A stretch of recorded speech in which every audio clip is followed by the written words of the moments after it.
I took my dingy and disgusting kitchen faucet and turned it into this. I'm going to show you how. Here is my kitchen faucet, and as you can see, it is absolutely covered in hard water deposits, calcium buildup. We replaced this faucet 3 years ago, and this is the accumulation of the hard water just in those 3 years. Now, as you can see, we have a leak in this faucet, and that's part of the reason why we have so much hard water deposit buildup on this. But we live in an apartment complex. They don't want to replace it, so we're going to have to deal with it. So I decided to clean it. Here I have a 1-gallon jug of cheap generic distilled white vinegar, and I'm going to put some into a bowl. And this stuff is less than $2 for a big gallon of it. Now I took a piece of old t-shirt, you can use any rag or cloth that you have, and I'm just going to fully saturate it in that vinegar. And be sure and wipe off, if your faucet isn't already dry, make sure that it's dry, because you don't want to dilute the vinegar with any water that's there. And I'm just going to drape the towel on there and press it in and make sure it's got contact all the way around. Press it into the nooks and crannies, and here I'm just making sure that it's extra saturated by pouring vinegar directly on top.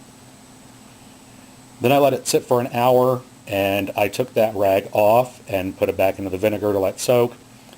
And I'm going to take a kitchen sponge, and this is an old sponge. You don't want to use a new one because it'll scratch up the chroma and stainless steel.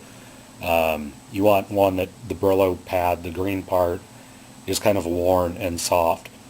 So you just want to go ahead and start scrubbing. Don't scrub too hard because, again, you don't want to scratch it up. But a lot of this hard water is softened up, so it comes off fairly easily. And you can see here, it's already starting to shine up quite well.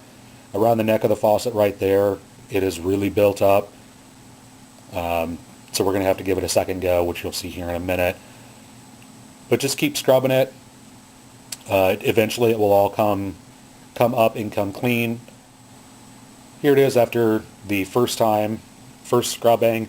There you can see the residue that still remains. And on the neck of the water spigot part, I haven't even let the vinegar touch that. So I'm going to take the rag again and saturate it in the vinegar and wrap that part up so that can soften up. It was kind of tough getting this to work around there, but I made do.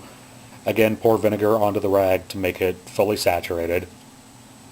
Then I let it sit for another hour, take it off, and this was pretty much it. What didn't come off with the scrubber, the kitchen sponge, you could actually pick off with your fingernail. It came off really, really easily. But as you can see, the faucet cleaned up very, very nice. I used this in the bathroom on a porcelain sink, and it worked just as well. So I decided to give it a go on the kitchen faucet as well. Alright, so here is the faucet after everything is all said and done. No more hard water deposits on that. It is all nice and shiny and looks like a new faucet, but it's not. So yeah, there it is. That's how easy it is to clean hard water off of a faucet. Thanks for watching.